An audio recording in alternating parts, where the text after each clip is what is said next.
Hi everyone, my name is Wayne Jones. I'm the University Librarian here at Carleton. I'm here for the long interview with Patti Harper, who's the Department Head for Research Support Services.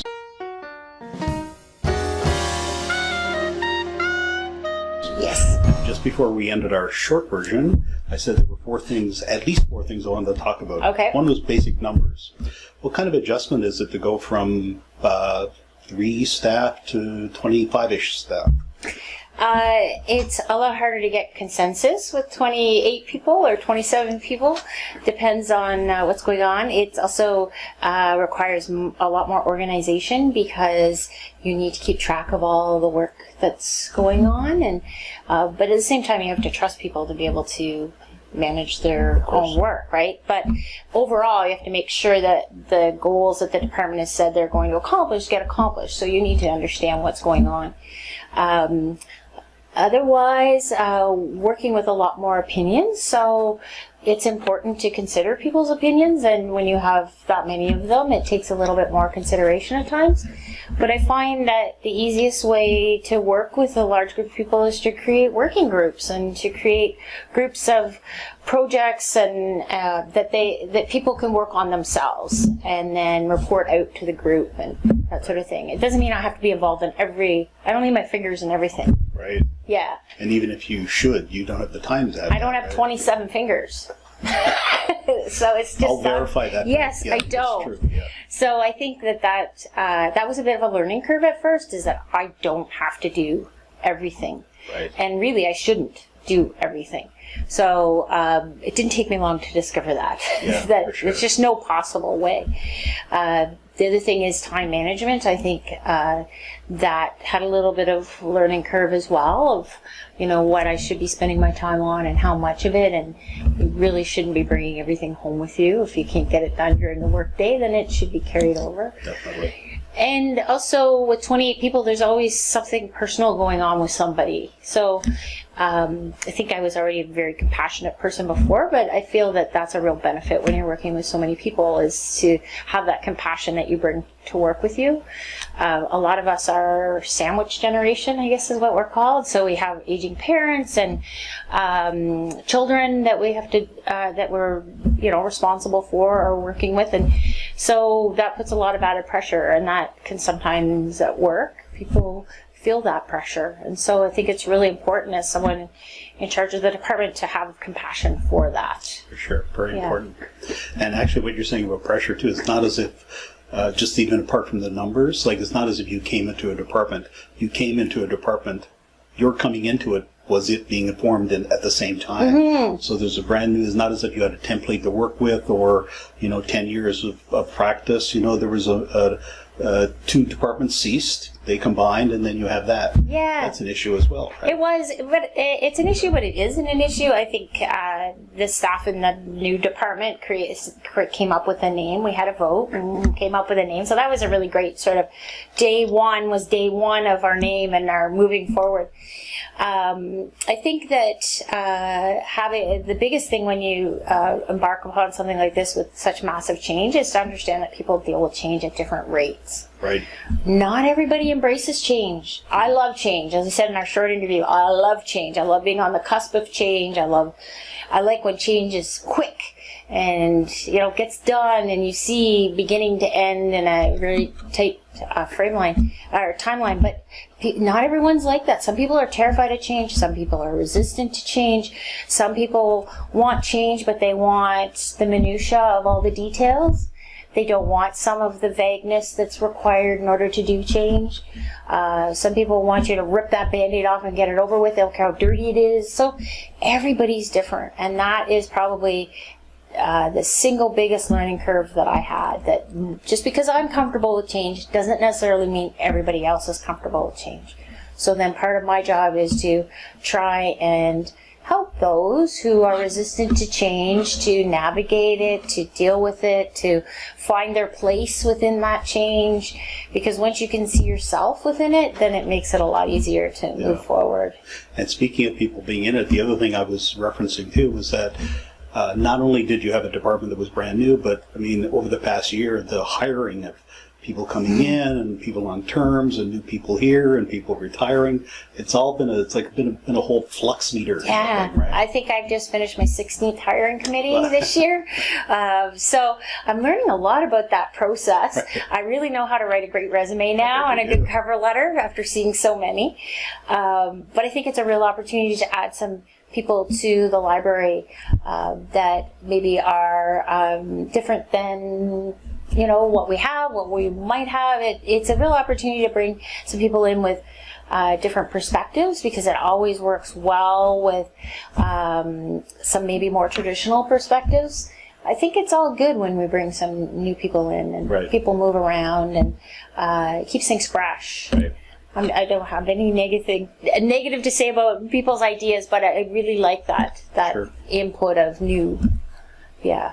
The other thing I mentioned too was a service, and I know one of the things I'm excited about, and I say that totally sincerely, is the Info Hub. Mm-hmm. And I was happy to see people sign up for that, and also people who are in departments that you might not expect would be interested in that. Tell me a little bit about a kind of and I excuse the grand term, but the vision you might have for how the Info Hub might work. I'm really excited about the Info Hub too, and that definitely is being operated under sort of our AUL of Academic Services, but it'll have an impact on what we do. And I think one of the benefits that they've worked through some of that, the sort of planning stages for and training for the Info Hub, and that really sort of gave me the impetus to let's look at our reference desk too. Right, our reference desk needed an overhaul. It was kind of in the back part of the library. People aren't finding it. We've noticed that stats have dropped off for people going to our reference desk. Why is that? Why are they not coming there? Is it the physical location? Is it that people don't want that kind of help anymore? So I'm really excited that we had a benchmarking process through OQI to look at our reference desk, and their report should be ready for me in another week or so that we can look forward to doing something different with our reference desk. The other thing that we're looking at that is kind of similar to that Info Hub is we're looking at maybe starting a citation pop-up on campus, so that we can actually bring and work that desk with peers, with students. Students have told us repeatedly they like to learn from their peers, so there isn't that barrier of maybe age or the power sort of structure. So if we get students out there to where the students are, maybe we can hook them into proper citation and some of the management tools we have, and help them where they are and during the times when they need help. You mean a citation pop-up as in, how do I get this reference in this? You don't mean that kind of citation? Yes, exactly. Oh, wow. So take a small desk and a laptop and a student and put them in Res Commons. Right. And let the students come and say, I'm writing an essay and I don't know how to format my citations, or how do I find good resources, but what that'll also do is help us to direct those students back to more reference help where they are going to need it. So if they come to you and say, I can't find anything on women in Canada, they probably wouldn't come up with something at general, or maybe they would, then we can say, well, you need to talk to this person in research support services, or I need help with maps or GIS or something. We can direct people right to where they need to be. Yeah. And our students are all across this campus, so why are we always wanting them to come to us? Maybe we should go to them. So we're going to try it and see how it works. It's all about being responsive. It's about making sure that our users, when they ask for something, we're able to offer it to them, and it's meeting their needs. Sometimes we think we know what their needs are, but we don't. Yeah. We need to ask them. We need to talk to them. I think we see that everywhere, like just more about people coming into the building, the website, for example. Exactly. You can't make assumptions like that. Exactly. And that's where the Info Hub will play a really great role, because they will be the first sort of port of entry, right? If people come into the library, where's the bathroom? It's right there. This is where we actually will have another opportunity to engage with our users, so that we can get information from them and they get it from us. It's a two-way street, and that allows us to be more adaptive to the things that we offer.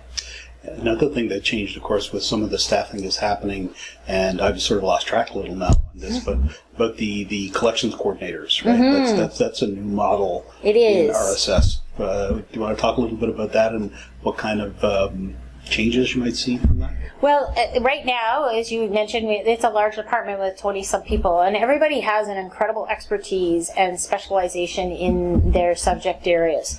So what the collections librarian will do is we've divided the department into 3 subject areas. It has a subject coordinator. So we have the arts and social sciences, we have business and legal studies and public affairs, and then we have STEM. Right. So each of those will also have a collection coordinator. So it'll allow us to work with the assessment librarian and the collections librarian so that help with budgets by group, and we look at full-time students. We look at the amount of resources that there are. They'll be able to do research on, is this electronic resource worth the money? Is it better in print? Is it better to do a collaborative purchase with another university? They'll be able to work on those with the experts within the department. They will not work solo. They have to rely on the subject expertise of our librarians and our subject specialists. Sure. But they'll help coordinate that and to organize it so that when that's communicated then to the collections committee, it'll be more united and unified. And hopefully it'll capture more opinions and voices than individuals working on their own. So they'll be able to pull all that together. You take a little turn. Probably most of the people who know you here at the library know that you were the head of ARC for 6 years or so, right? Yeah, 6 or 7 years. I think since 2008 right. to 2017. So I guess, 9 years. I don't know. I lose track of the years. They all start running into each other after a while. Very focused, archival materials, rare books, fundraising, working with the public, that sort of thing. Yeah, a lot of outreach. Yep. I'm really fortunate that in this current role, I love outreach. That's one of my favorite aspects of my job as being an archivist and a librarian is working with the public. And a lot of times that means people within our community as well as our alumni. And I love that very much. And right now I've got a few projects that I'm able to really leverage that love of outreach. One of them is trying to organize a print lab here at Carleton, and by print I mean with printing presses and printers and typesetting and bookbinding and paper making and the whole gamut of the book, and working with the English department and learning how we can bring some more experiential learning into the English department, as well as other like history, poli-sci. There's so many disciplines that could take advantage of that. Then there's other projects that I'm working on. I'm on the Scholars at Risk Committee, so we have a big event coming up for that. I really feel that I need that outreach piece. I find that is one of my passions. And you're good at that too, and I'm glad you can still get to do it even with the big department that you have, kind of thing. Yeah, and I've tried to let go of the archives a bit. The new head is excellent, and I want him to have his own space, but certainly any outreach for the library or for ARC, I would be more than happy to do that. I'm still doing the tours for our throwback weekend in September, but this year the new head of ARC, Chris Traynor, is coming with me to shadow it. So this may be my last one. I think it was like 17 or 18 years, so this may be my last one. If I could get him hooked on it. I've enjoyed them, but I think it's time to let somebody else maybe bring a new perspective. Change is a good thing. Yeah, exactly. What's your background? I know that you got your MIS from the University of Ottawa School here in 2014. And am I right in saying that you have a degree from Carleton? A public history and you have master's. And Queen's as well, right? Queen's Canadian history, and I also have a diploma from Algonquin in archives technician. Ooh. Yeah. And I have one of 3 certificates from Sprott in conflict management here at the university. When you were getting your master's, or not the information science one, but your master's and your bachelor's degree, what did you imagine for yourself as what you were going to be doing? Were you not thinking, or were you thinking, you know what, I'll get into something, or what was going through your mind? It's so weird. When I all the way through high school, elementary school, I was going to be a criminal lawyer. That was what I was going to do. I was going to be a lawyer. I was going to be just like a tough woman in the courtroom, right? And it was, anyhow, that's what I wanted to do. And so that's why I went to Queens. But being from a small northern town and being set loose in the big city of Kingston for the first time, I think I maybe took too much time in the social aspect of university rather than the academics. Anyways, that's where I got my Canadian history. And law school I knew there was no way I'd ever get into law school. But I still think, if I would have loved that. Wow, yeah. But in second year, doing Canadian history, I had a really great course on Canadian social history with Professor Joy Parr, who's quite a famous women and gender writer here in Canada. Anyhow, she took us to the archives for the first, it was the first time I'd ever been to an archive, right. And I was hooked. I loved it. So I started volunteering at the Queen's Archives, and I ended up working on the Kingston General Hospital Women's Auxiliary papers, and loved it, and applied to go to UBC for my master's in archives. That didn't come to fruition. But Algonquin had this program, brand new. So I was the very first class in there. And I started getting contracts at the National Archives and just worked my way. I worked on the Trudeau papers and the Mulrooney papers. And I worked in the Canadian Postal Archives for years. I know more about postage stamps than really any one person should. So that's sort of where I got my start. And then just worked my way through archives. I started at Carleton on a 60-day contract. Wow. In the university secretary's office, working on some archive materials and creating a finding aid, and I just never left. Funny how things happen. Yeah, it's supposed to be 60 days, and been here ever since. I said I wanted to give you a chance to talk about the library cat. Now, the backstory on this is that I've been pressing for us to get a library cat, right. And you've been pushing it back against me. Yeah. I've heard the rumors that have been going around. Some of the things you've said about me wanting this cat, I think, are very unprofessional. Yeah, so a little just harsh. Tell me a little bit about that. I just feel that you have a bit of a bias against cats. I'm actually the one who wants cats. We have a library dog. Yeah. Not everyone's a dog person. Some people like cats. I think the cat would be a very positive addition to the library. It could sleep in the stacks. Oh, how cute that would be. It would visit the students. It would keep rodents down. We could all work at looking after. I think if I had a petition right now, I'd get at least 50 people in the library that would say they want to have. Well, I think more on the business side, because what I've heard is that cats are vulnerable to being colluding with the Russians. They could be. They will. Yeah. Sometimes they'll wiretap you too. Yeah. But if you're doing nothing wrong, you should have nothing to fear. Yeah. How are cats about hacking into servers and things like that? Are they? They can do it. You mostly have to worry about strongly worded emails that you might not want, and they'll use your account. Right. Yeah. So next thing you know, strongly worded email, President Wayne's out.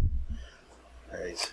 Okay. But less likely if you willingly allow the cat to come into the library. I've used some words in my emails that perhaps I don't want a cat to discover. So I'm going to have to think about it. Yeah. But get back. I think I might just have to sneak a cat in. It might take you months till you find this cat. And then everybody will be so attached to it that you would hate to break their hearts. Yeah. The other thing we talked about was the fourth wall. And I'd like to give you, my first interviewee, the chance to ask Mike a question. I know a little bit about Mike now. That's true. Yes. You do. I know. So, I know that Mike does cross-stitching. Yep. I love his cross-stitches. They're amazing. What current political figure would you do a cross-stitch of?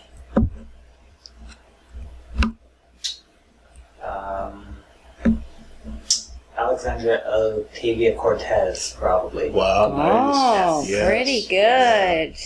That would be my current pick. So. Okay. Yeah, good choice. It is a good choice, yeah. I'm surprised you had an answer that quickly. I've already done a few, so I was thinking, who can I answer that I haven't done yet?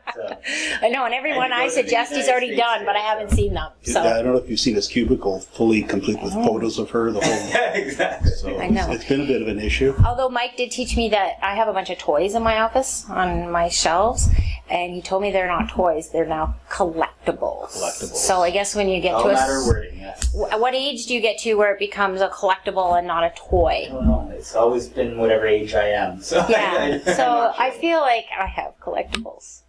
Yeah, I have a few Dories. Thanks for this interview. Hey, Really, thanks. really cool. I'm glad you didn't ask me about the stairs.